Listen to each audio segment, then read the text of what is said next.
welcome to our future humans who enjoy, as we were discussing, that which is personal and spiritual growth for 3 reasons.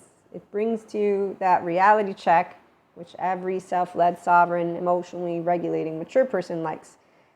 That way, too, you actually bring forth that which is growth for who you are. And so you stand with your personality patterns, your attachment category, that's a securely one, non-traumatized, and you enjoy resiliency. While those who don't own the body yet first go to someone like a Dr. Amy Epigan or a Bessel van der Kolk. Okay, so when someone doesn't know how to regulate, that's a whole different story, their nervous system. Number 3, personal and spiritual growth. We enjoy emotional regulation skills because it creates a depth of experience. Now, for our 5D collective of mystics, the difference is also we enjoy knowing that we walk a walk and talk a talk like Christ consciousness, oneness consciousness. So the 5th density or 5th dimension or however it is that you've come to hear of our lovely 5D, but really I can give you the sciences stuff, although I'm the woo pseudoscience. It's called restorative embodied, self-aware, accountable, regulating person. So with the reality check, you consistently keep your emotionally regulating, mature, mental human being in the forefront. You don't become petty, too, which is where the ones who don't take every day as the opportunity to expand their window of welcome to emotional stuff. So when we work with anger, our 3-minute exercises are for those. So let's put that a little bit into practice. When I learned about forgiveness from Jesus, it was straightforward.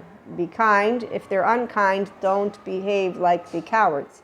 When you meet emotionally immature people and they're spiritual bypassers, they talked about God, Jesus, Holy Spirit, then they talked about Lucifer and demons, or spiritual bypassers that talked about demonic possession, energy vampires, and then they continue with martyrdom, superiordom, victimdom, all those stories. Yes, those are people who are not truly doing personal or spiritual growth because they yet have taken ownership of the emotional stuff that comes up with their nervous system. So they're not knowing how to move in their prefrontal cortex yet. But really what I should also mention, that they don't honor their child parts. So they haven't honored their humanity, which is why they are not going to overflow in that divinity that some like to call out and say, we're one, we're a reflection of God, we're like God. And it's like, well, you're not discerning, equanimous, or loving yet. And when you will get there, if you do, so when you have those who are not hypocrites and truly living spirituality, they're called restorative, embodied, self-aware, accountable, regulating people who will let you know, like Bessel van der Kolk points out, you can't understand what the difference between a regulated self and dysregulated self feels like because their automatic behavior is not chosen,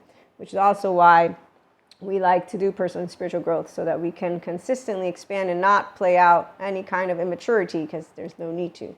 Tune on in.